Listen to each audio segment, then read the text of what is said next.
Hello, and welcome to another episode of Jazzy's Mixtape. This is not your typical episode, though. This episode is part of the Soul Searching series. I'm Jazzy, and I want to tell you that I'm not a therapist. I'm not a healthcare professional. I'm just a 20-something creative human living through a fucking pandemic and struggling to keep my head up. I'm embarking on a soul-searching journey, and I want to share it with you because I have a feeling that I'm not the only one who feels broken right now and is looking for their pieces. I think this is something we can do together, so let's get started.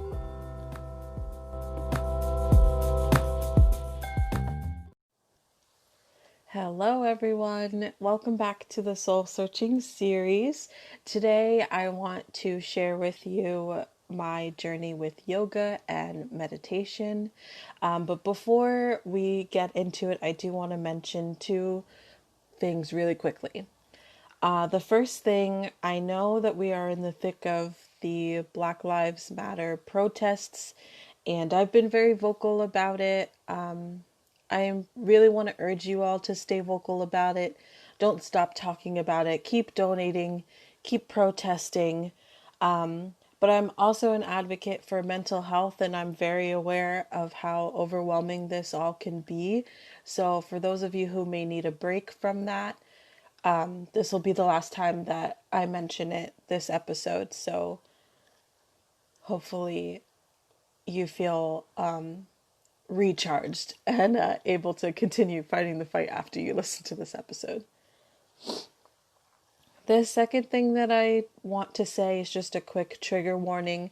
Because we're talking about yoga, obviously we're going to be talking about physicality, and my personal journey with my body. So that is going to involve some body image issues, some disordered eating and dieting.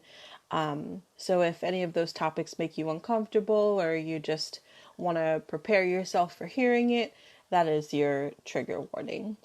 Now we can get into the episode. So, yoga. I first did yoga in college, and it was actually part of my PE credit. I loved it. I remember not really feeling self-conscious at all.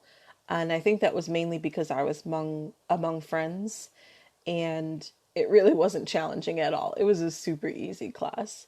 I didn't really start feeling out of place in yoga until I went to the gym and took a yoga class, like a professional yoga class.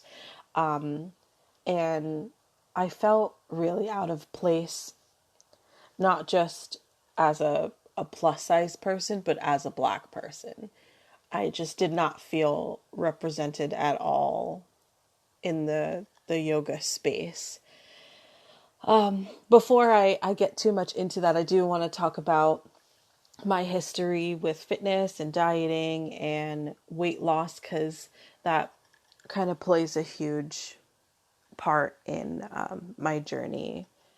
So I've always been quote unquote bigger when I was like a kid, but I really wasn't bullied or made fun of, or at least not to my face.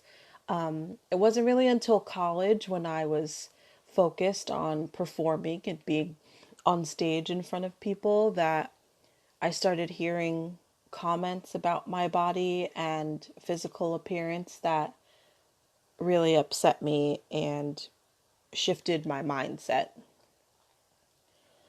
I started working out 2 times a day. I would work out first thing in the morning, and then I would work out in the evening as well. And I would work out alone in the morning, and I wouldn't tell anyone that I was working out, because at night I was working out with my friends. And I knew that they would feel some type of way about me working out too much. So yeah, I remember keeping my morning workouts a secret and then working out as a group in the evening almost every day. I was eating a vegetarian diet for multiple reasons, but I would be lying if I didn't say that one of those reasons was to hopefully lose some weight. I stopped wearing bright colors. I pretty much only wore black because I didn't want to appear bigger than I was. I didn't want to show off the parts of my body that I was uncomfortable with or had been made to feel uncomfortable with. I didn't wear low cut tops anymore because I was very self conscious of my boobs. I avoided mirrors. My lowest point was definitely my junior year, and I will never forget the stress and anxiety that I felt over my junior recital. And it was not the stress and anxiety that you would think. You would think, okay, you're a performance major, your junior recital's kind of a big deal, it's a big part of your grade. So naturally, you're going to be concerned about the music, learning it, performing it. I didn't give a fuck about the music. I was so concerned about my dress, how it was going to fit me, how it was going to look on stage, how I was going to look on stage. That was really all that I cared about. And it's really sad to think about now because I feel like I could have done so much more performance wise with that performance. But once the time come to actually get on stage, I realized like, oh crap, I know the music, but I don't actually like know the music. I've just been spending so much time fixating on my appearance. It was too late at that point. I still did well in the recital, but yeah, I don't think I'll ever forget being in that mindset. That was really a rough time. So, after college, I found online some body positivity advocates, and you're probably familiar with them. People like Tess Holiday, Gabby Fresh, and these women made me realize that I could be completely and perfectly healthy, sexy, and beautiful at any size. And once I woke up to that thought, I stopped forcing myself to eat strict diets. I stopped eating vegetarian. I stopped forcing myself to work out, but I would do it if I like genuinely wanted to. And so in doing all of that, mentally I felt so much better, a lot more confident, a lot happier, but physically, I gained the most weight I ever did. And at my highest weight, I was almost 300 pounds. I might have been over 300 pounds. I think my highest weight was like 305 or something like that. So I sort of went from one extreme to the next.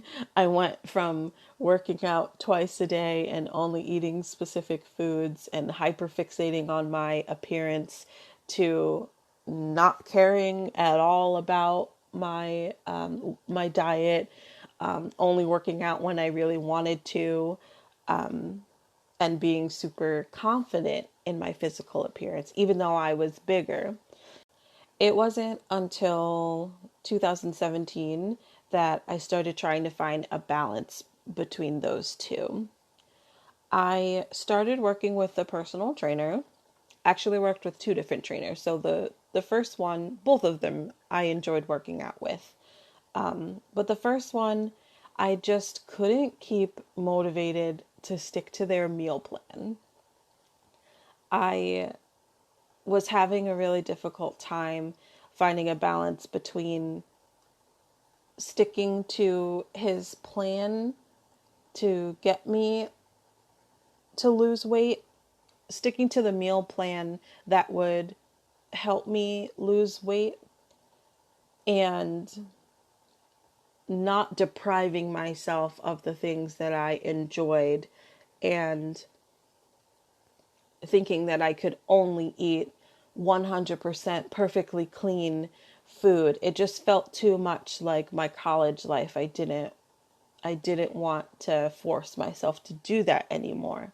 So, obviously, if you have a plan and you only stick to 50% of it, you're not going to achieve the full goal that you had set. So I lost about 30 pounds with the first trainer. I took a little break and I gained a bit of it back. And then I started working out with another trainer. And with him, I lost probably another 30, maybe 40 pounds with the second trainer. And I had the same issues. I wasn't really as focused on the food as you probably should be if you're actually like trying to lose weight. But I feel like I did better because I did better in the workouts. I was working out more often. His workouts were a little bit more challenging for me. With that trainer, our goal wasn't a specific number. We ultimately we wanted to get me under 200 pounds. Our motto was "Undo 200." But yeah, I didn't do that. I tried, and I did work really hard, but once my contract ended, I didn't renew it, and I found myself in a different financial situation than when I had started personal training, so I ended up canceling my gym membership altogether. So that brings us to today, where the majority of my physical activity comes from walking around at work, sometimes lifting heavy things. I genuinely have no idea how much I weigh because I was super obsessed with the scale in college and I don't want to go back to that. But if I had to guess, I would say I'm probably somewhere around like 230. And for context, I'm 5'7". So like, she ain't little. She ain't no skinny bitch. When I decided to get back into yoga as part of my soul searching journey, I was very frustrated that when you search yoga on Google or YouTube, all that you see are skinny, white women. That pisses me off. The lack of inclusion in yoga is so sad, and ultimately what turned me off of going to the gym and taking classes like that. So, what I want to do now is talk about a few Black yoga teachers that I found and have really enjoyed following and connecting with.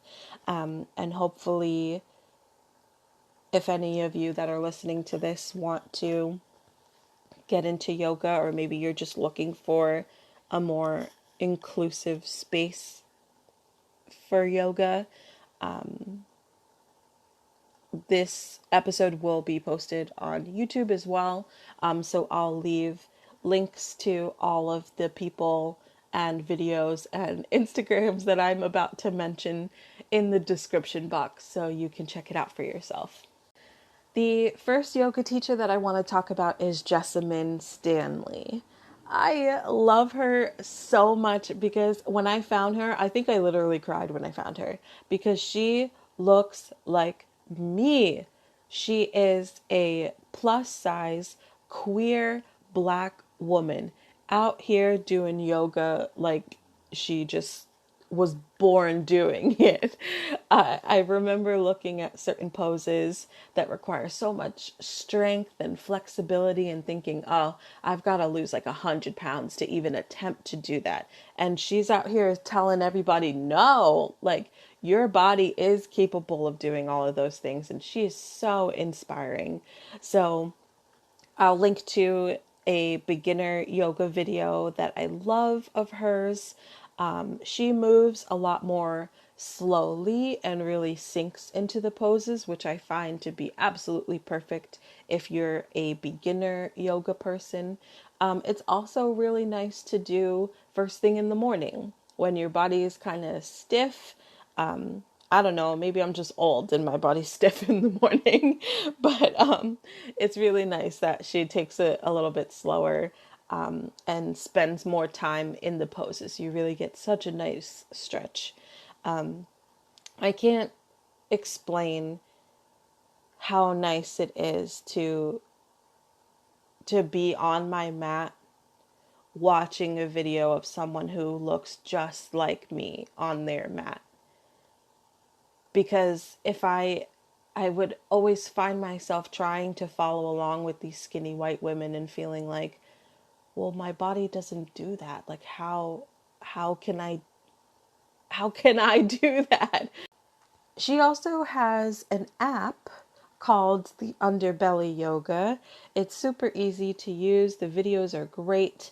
And the membership is super cheap in comparison to like paying for a membership at a yoga studio. So if you are a beginner yoga student, if you are plus sized and feel like you might need some modifications, I highly, highly, highly, highly recommend Jessamine Stanley. Check her out. You'll love it.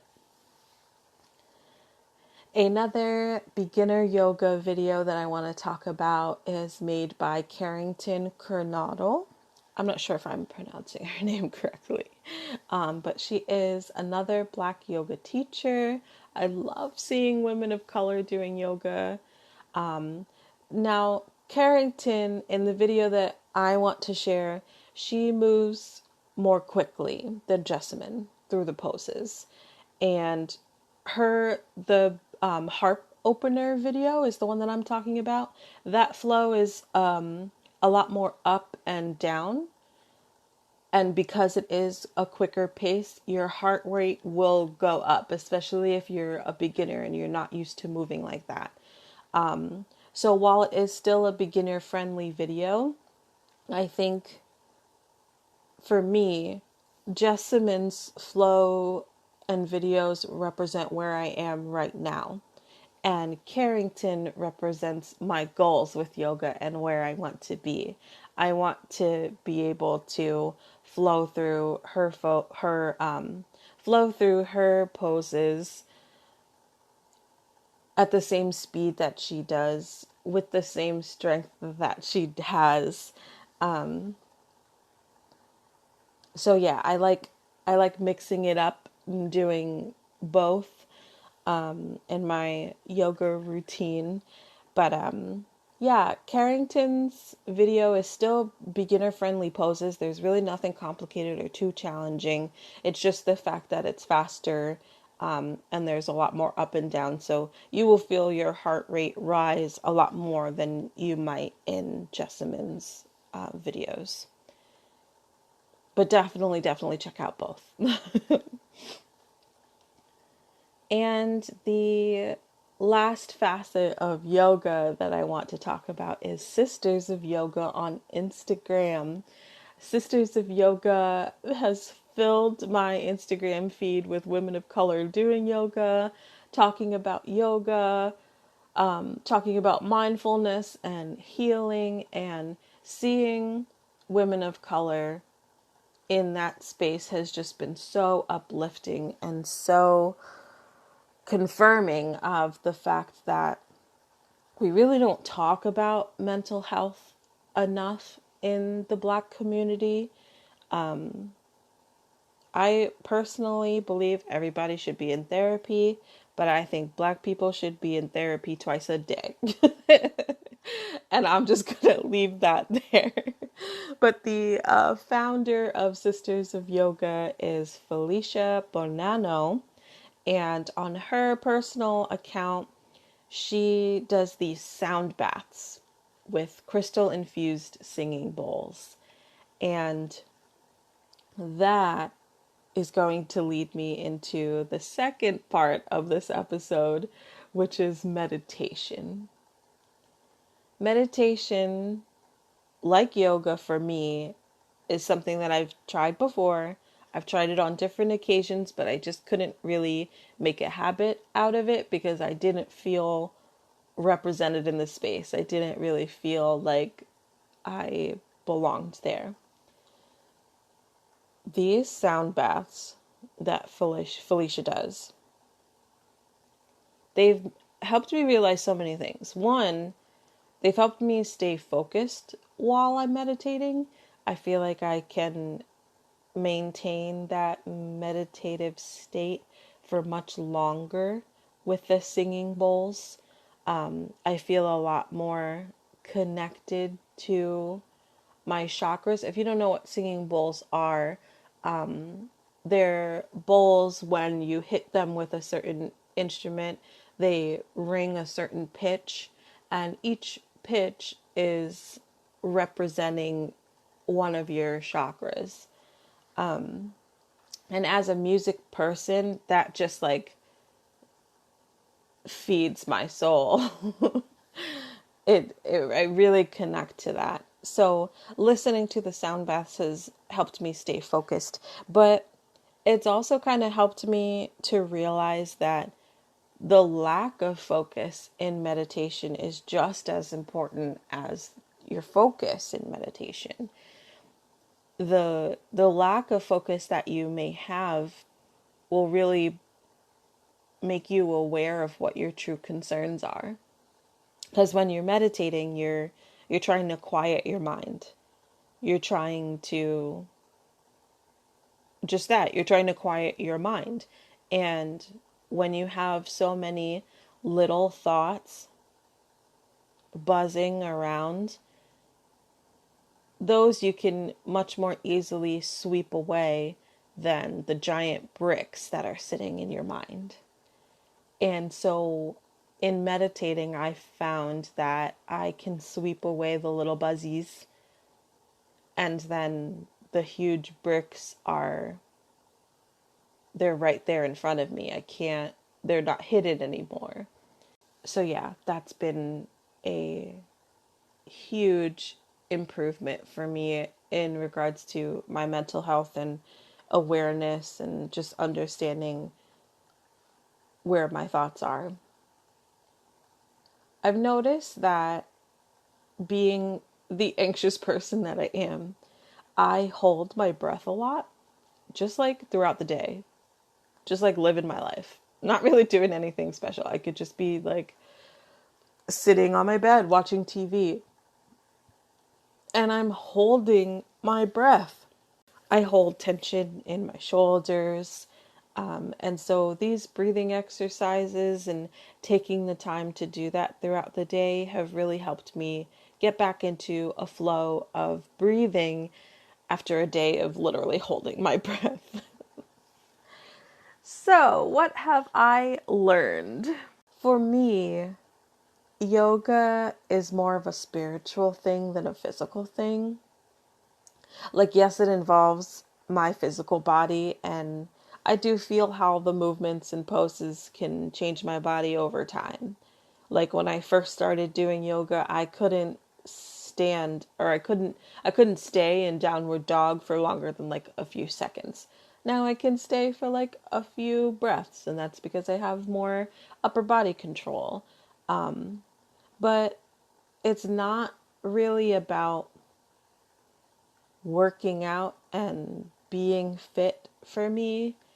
It's about taking 15 minutes, 30 minutes of my day to focus on connecting with my body in a positive way. I'm not doing any of this to change my body. I'm doing it because it makes my body feel good. In regards to meditation, I know that it's not for everyone. There are so many different ways to meditate, and I've tried quite a few of them. But the biggest thing that I've learned are the benefits to meditating at different times of the day. Meditating in the morning for me is like setting that intention for the day to be mindful and connected to my thoughts. And I feel more positive. I feel more inclined to think positively throughout the day when I meditate in the morning. And then meditating at night has really helped me clean out the mess in my head from the day. And actually it's helped me sleep a lot better. So I think ultimately my my like goal routine in life is to meditate twice a day, morning and night, and to practice yoga once a day. Am I doing those things right now? No. I'm trying though. I do yoga at least like every other day, and I meditate almost every day, but not twice a day. So yeah, this has been such a an interesting experience. I don't think that it went the way that I thought that it would. I thought that I would feel really discouraged trying to do yoga because the yoga teacher that kept being recommended to me was Yoga with Adriene, which I'm sure a lot of you are familiar with on YouTube. But she's just, she's great and like that's cool, but she's just another skinny white woman doing yoga, and I don't connect with that. So I was very pleasantly surprised to find these women of color out here providing content for other people, not just women of color, but I'm pleasantly surprised that I found a positive way to move my body without feeling like I'm trying to change it or force it to be something else. My overall goals for practicing yoga and meditation was to practice stillness and quietness. I wanted to stop drowning my thoughts with music and background noise and really allow them to be heard. So doing yoga and meditation, even though with the meditation I normally do a sound bath, so there is technically music, but it's not the same as putting on like a Frank Ocean album and like listening to those lyrics and fixating on that rather than actually paying attention to the thoughts in my mind. There are some other ways that I have tried to practice stillness during this time and quietness. If you follow me on Instagram, my personal Instagram at Jazzy Sings, I have been baking quite a lot. I baked a chocolate cake.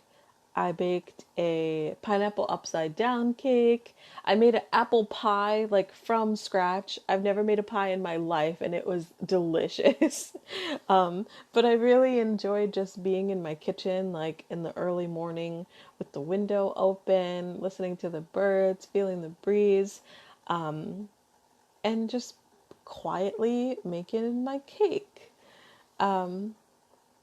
It's been really nice to kind of have that time to be creative and not feel like I have to entertain myself somehow while doing it.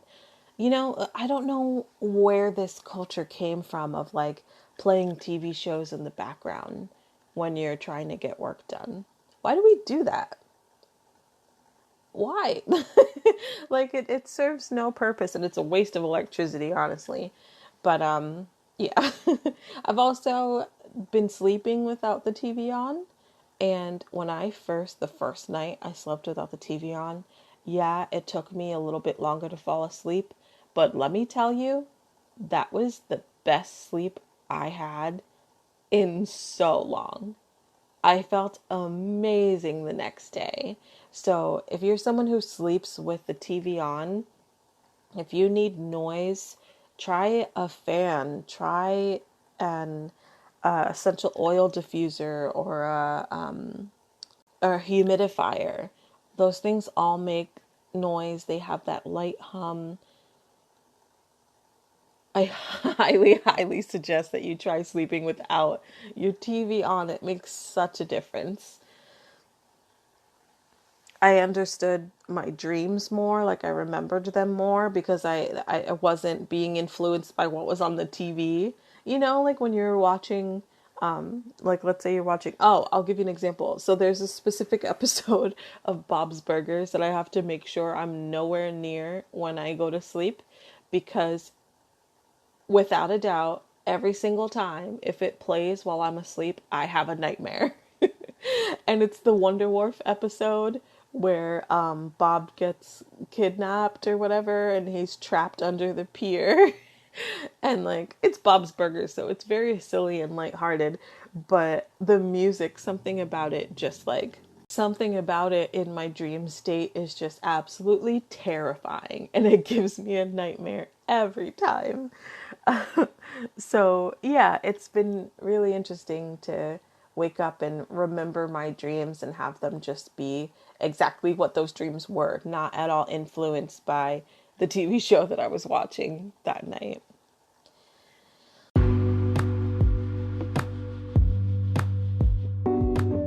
And the last thing that I've been doing to practice stillness and quietness is journaling. And that's actually going to be the next episode. So I'm going to leave it here. Thank you so much for listening.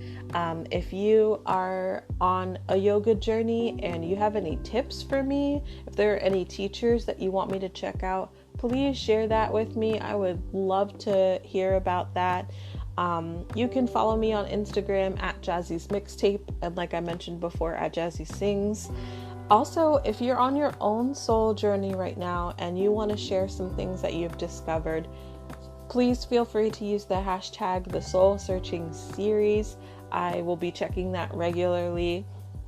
I really want to go through this together, and I would love to see what kind of things have come about in your journey.